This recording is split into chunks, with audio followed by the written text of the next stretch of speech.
Hey guys, अगर आपने मेरी पिछली वीडियो देख ली है तो आपको अभी तक एक चीज़ समझ आ गई होगी कि इस कहानी में बहुत सारी कन्फ्यूज़न है, बहुत सारे ऐसे पहलू हैं जो किसी को समझ नहीं आए होंगे। बट डोंट वरी, इसलिए तो मैं यहाँ पर हूँ। मैं उस पूरी कहानी को अब अच्छे से समझाऊँगा।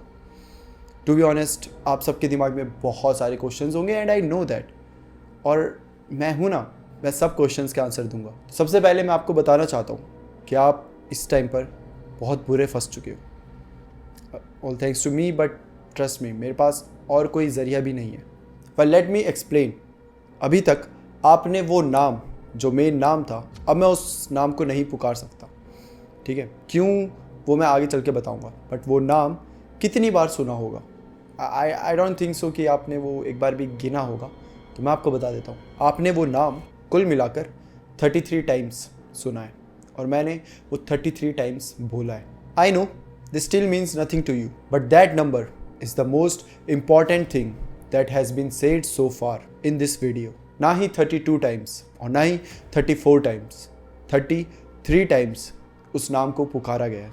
And 33 is the magic number. जब मुझे पहली बार ये बुक मिली थी तब मुझे नहीं पता था कि 33 इतना इम्पॉर्टेंट क्यों है। मैं आर्कियोलॉजिस्ट हूँ, जैसा कि मैंने आपको बताया था। मुझे नहीं पता आप में से कितने लोगों को इस वैली के बारे में पता होगा। तो कनाडा में एक वैली है जिसका नाम है नहानी वैली, और ये वही वैली है जहाँ मुझे ये बुक मिली थी।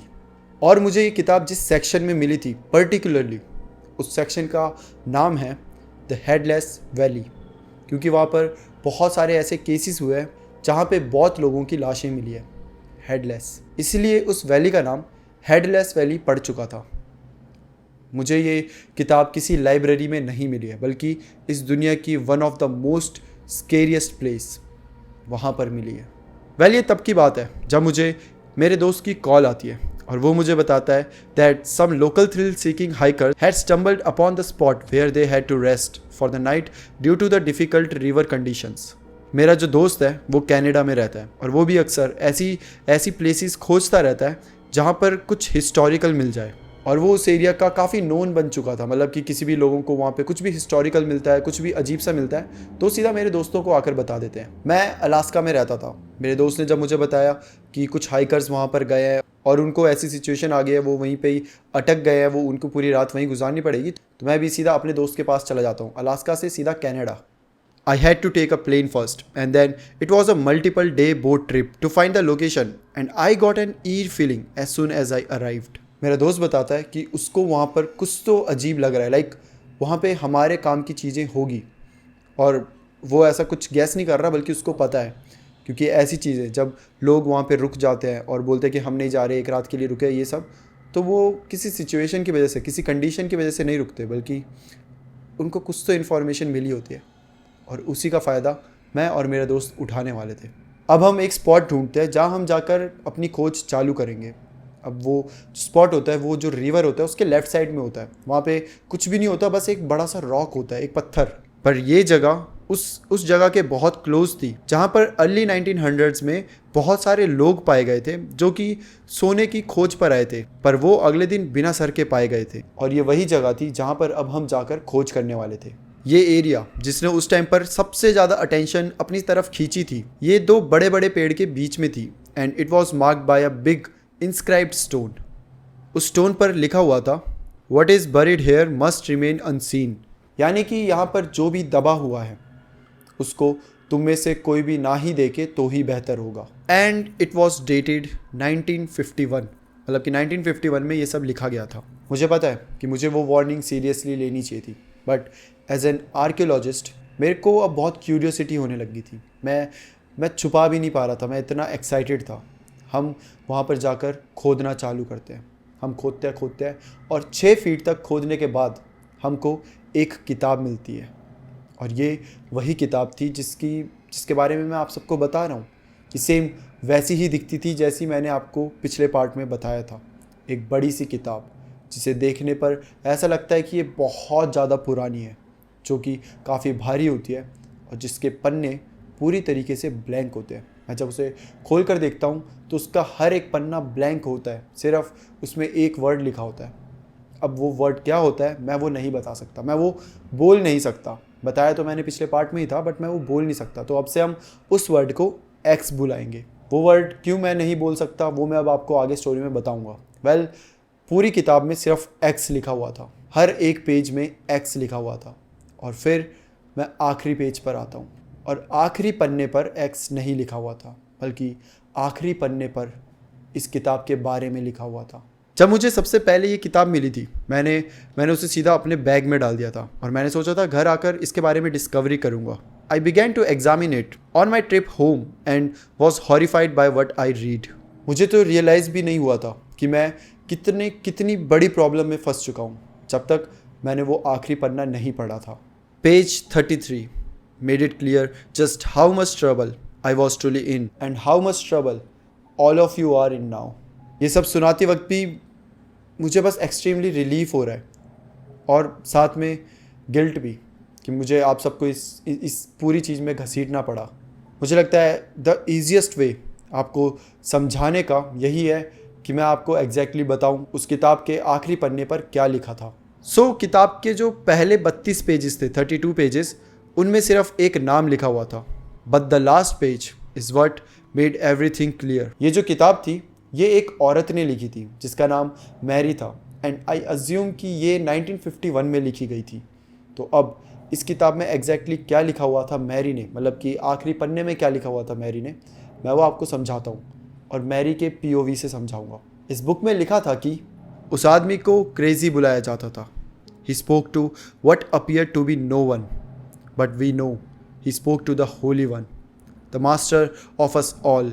वो आदमी हमेशा लाइफ का मतलब ढूंढता रहता था एंड फाइनली उसे लाइफ का मतलब पता चल चुका था, होली वन के आशीर्वाद से। उसको बताया गया था कि उसको क्लेंस करना है जो नॉन बिलीवर्स हैं उनको, जो होली वन पर नहीं मानते उन सबको। और उस आदमी ने वो किया भी। जो स्टार्टिंग थी वो उसने अपनी फैमिली के साथ करी थी। उसने अपनी फैमिली को क्लेंस करा विद द फायर। उसने अपनी फैमिली को जला दिया था। उसके फैमिली के 4 लोग थे जिनकी मौत जलकर हुई थी और उसके बाद उस आदमी ने खुद को भी जला दिया और उसकी भी वहीं पर मौत हो जाती है। बट हम सबको पता है कि मरने के बाद वो जो बना वो जीते जी कभी बन ही नहीं सकता था, क्योंकि वो आदमी मरने के बाद बनता है मिस्टर एक्स।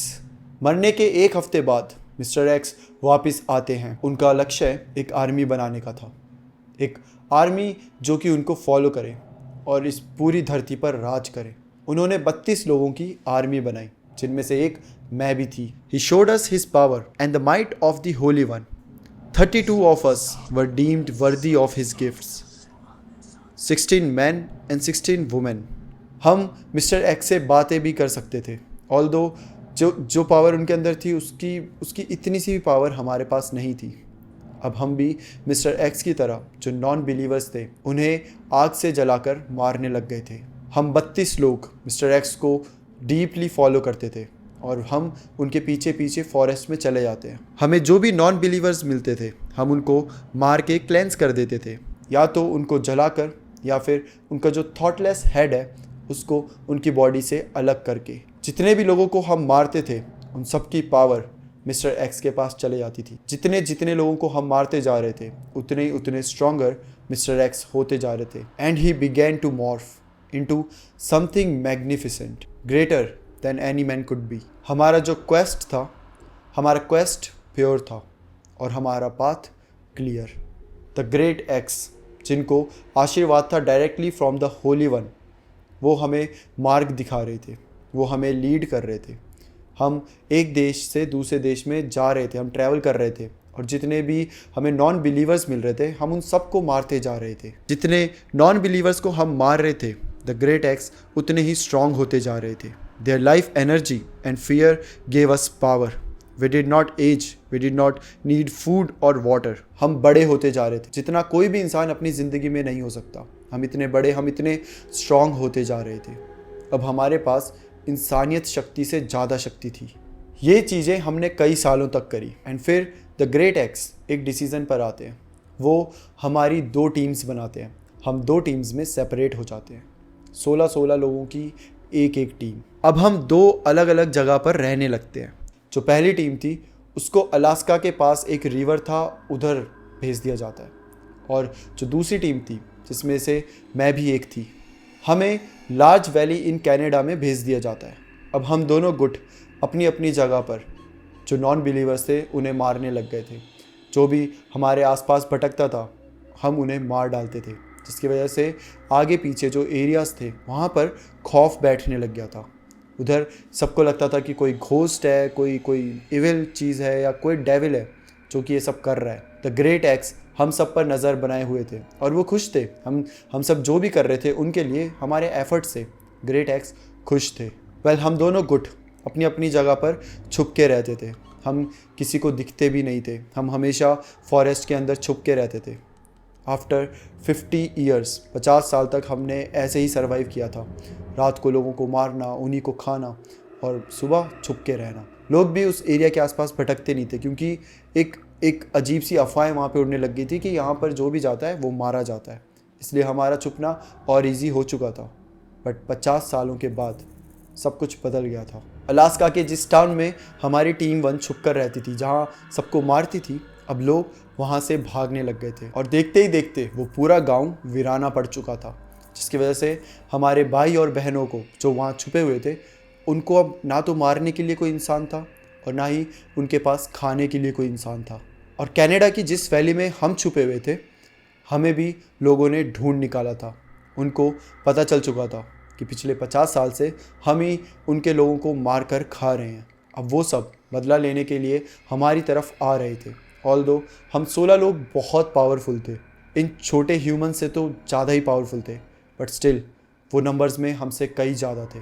उन्होंने हम सबको घेर लिया था और हमें पता था कि ये वो वक्त है जहाँ हमें मरना है। वो हमें मार देंगे, वो अपने भाई बहनों का बदला हमसे लेंगे ही लेंगे।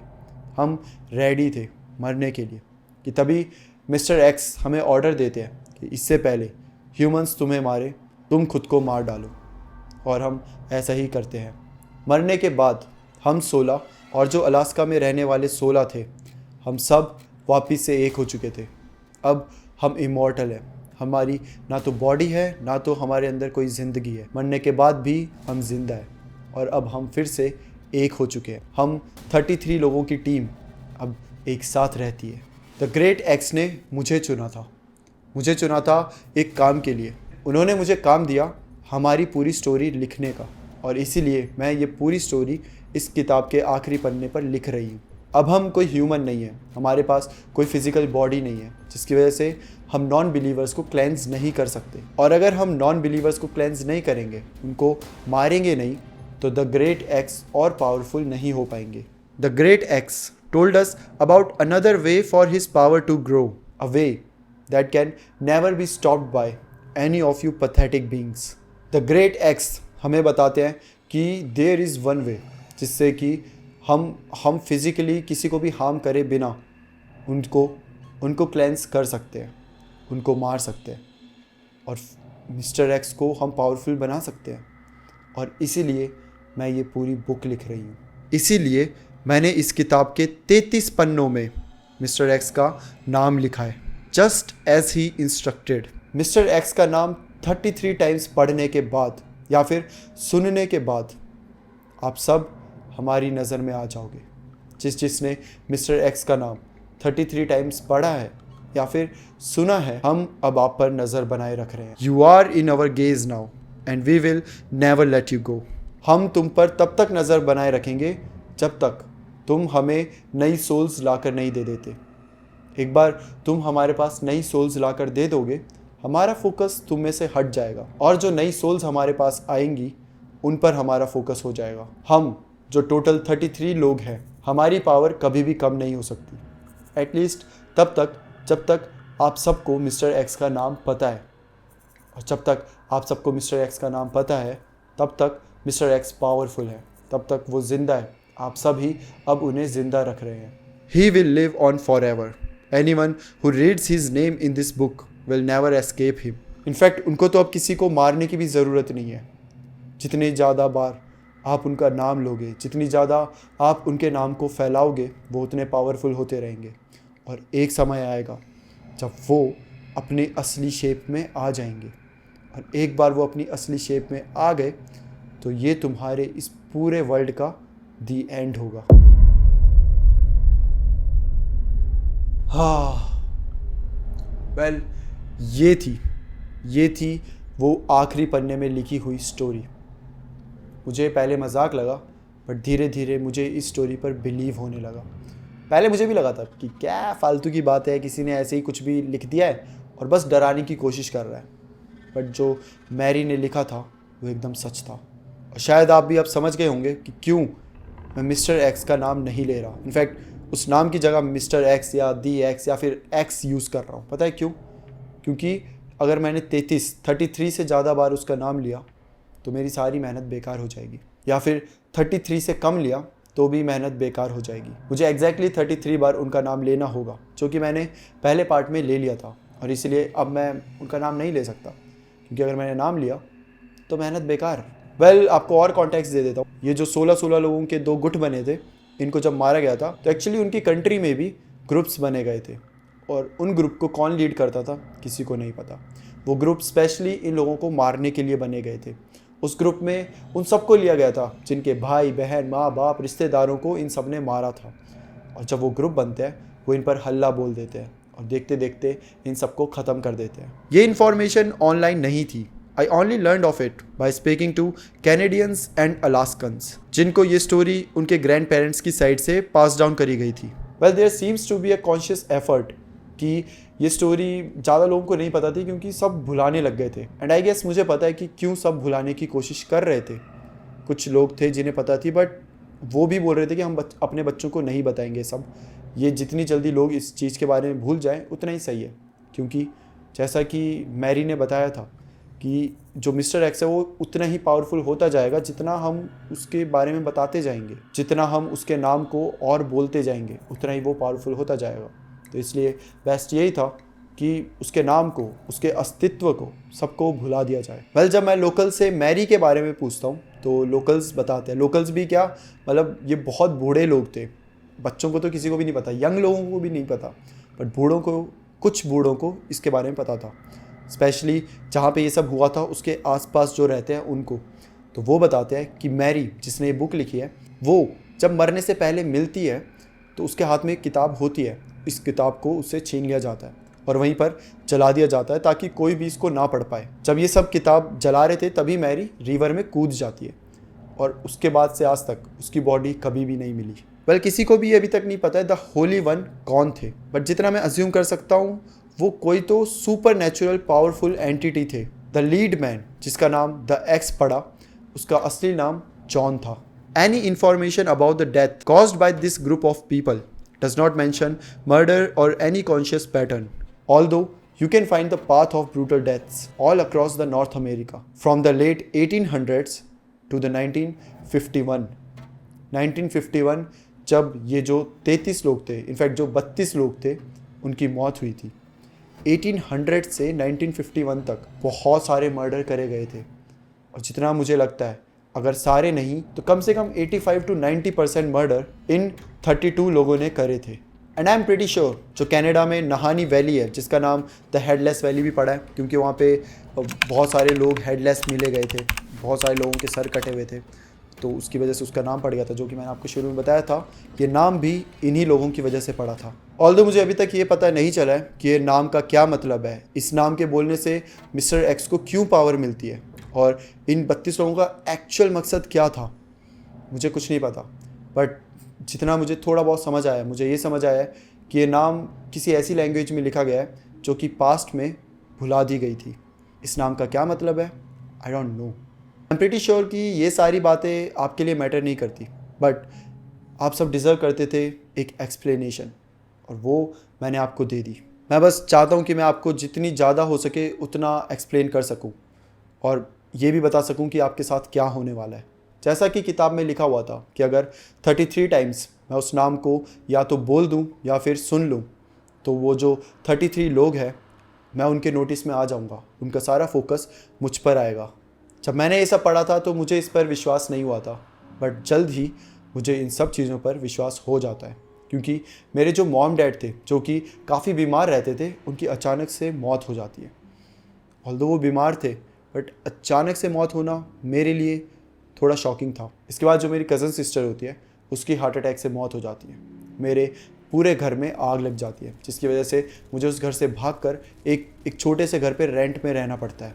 और फिर आने वाले ही एक हफ्ते में मेरे एक और कज़न ब्रदर की डेथ हो जाती है। और मुझे समझ आ जाता है कि ये सब कोई कोइंसिडेंस नहीं है, बल्कि ये सब उस किताब की वजह से हो रहा है। ये सब इसलिए हो रहा है क्योंकि उन 33 लोगों की नज़र में मैं आ चुका हूँ। पिछले 10 महीनों से मुझे बुखार है। मैं मर भी नहीं रहा, ना ही मैं ठीक हो रहा हूँ। बस बुखार में तड़प रहा हूँ। मुझे कहीं ना कहीं ये भी पता है कि अब मेरे पास ज़्यादा टाइम नहीं है, मैं नहीं बच सकता। लेकिन तभी मुझे एक चीज़ याद आती है जो कि उस आखिरी पन्ने में लिखी हुई थी कि अगर मैं बहुत सारी सोल्स उनको लाकर दे दूँ, बहुत सारे लोगों को अगर मैं 33 टाइम्स मिस्टर एक्स का नाम सुना दूँ, तो उनका फोकस, वो जो 33 लोग हैं उनका फोकस मुझसे हटकर उन बाकी लोगों पर चले जाएगा जिसने भी 33 टाइम्स तक वो नाम सुना हो। और इसीलिए मैंने फर्स्ट पार्ट बनाया था, ताकि मैं आप सबको वो नाम 33 टाइम्स सुना सकूं। और अब मुझसे उन सब का फोकस हट चुका है। You know what, second part बनाते बनाते मेरी तबीयत ठीक होने लग गई है। जो मैं 10 महीने से बीमार पड़ा हुआ था, आई एम फाइनली रिकवरिंग। और इससे मुझे पता चलता है कि मैं अब ठीक हो रहा हूँ। बट वहीं पर आपके साथ थोड़ा बुरा होने वाला है, क्योंकि अब उन सब का फोकस मुझसे तो हट चुका है, बट उन सब का फोकस अब आप सब पर है। वेल, सच बताऊँ तो मैं आप सबसे माफ़ी भी मांगना चाहता हूँ। मैं ये सब नहीं करना चाहता था। मैं ऐसे इंसान बिल्कुल भी नहीं हूँ, बट खुद को बचाने के लिए मुझे ये सब करना पड़ रहा है। एंड मुझे नहीं पता कि मैं क्या करूँगा। मुझे नहीं पता मैं कैसे ये गिल्ट को सहूँगा, बट मुझे करना पड़ा। I am really sorry guys. I just hope कि जितना टॉर्चर, जितना दुख मैंने सहा है, आप सब उतना दुख ना सहो। वो लोग आप पर थोड़ी रहम बख्शें। और अगर आपको भी इस चीज़ से बचना है, आपको अगर इन सब चीज़ों से बाहर आना है, तो आपको भी मेरी तरह बाकी सोल्स को पकड़कर उनको 33 टाइम्स वो नाम बताना पड़ेगा, वो नाम सुनाना पड़ेगा। तभी वो लोग आपसे अपना फोकस हटाकर बाकी लोगों पर लगाएंगे। तो जितना ज़्यादा हो सके इस वीडियो को शेयर करा जाए, जितना ज़्यादा हो सके ये वीडियो को बाकी लोगों तक पहुंचाई जाए, क्योंकि आपके थ्रू जितने भी लोगों तक ये वीडियो पहुंचेगी, आपका भी फ़ायदा ही होगा। वेल, अब जितना भी मेरे पास टाइम बचा है, मैं वापस से रिसर्च करने जा रहा हूँ इस पूरी कहानी पर, इसकी शुरुआत पर, मिस्टर एक्स पर। आई एम प्रीटी श्योर कि एक बार मुझे उसके नाम का मतलब पता चल जाए तो उसकी पावर्स ख़त्म हो सकती है, जैसा कि बुक में कहीं तो लिखा था। और मैं जा रहा हूँ, मैं रिसर्च करूँगा, मैं लोगों से पूछूंगा, मैं हर वो चीज़ ट्राई करूँगा जिससे मैं इस किताब का अस्तित्व मिटा सकूँ। मेरे को ज़्यादा होप नहीं है, ना ही ज़्यादा एक्सपेक्टेशंस है, but still I am gonna give my best. I just hope कि जब तक मैं लौटूँ आप सब सही हो। एंड आई जस्ट होप मुझे इस पूरी प्रॉब्लम का सॉल्यूशन मिल गया हो और मैं इसे सॉल्व कर दूँ। बट अगर मैं सॉल्व नहीं कर पाया तो I am really sorry guys, I am really sorry. That's it for today. इसके बाद अब आप अपनी हालत के खुद जिम्मेदार हो। Bye bye and trust me, जब मैं अगला वर्ड बोलने वाला हूँ ना, आज से पहले मैंने कभी भी इतना मीन नहीं करा होगा जितना अब कर रहा हूँ। क्योंकि bye bye and take care.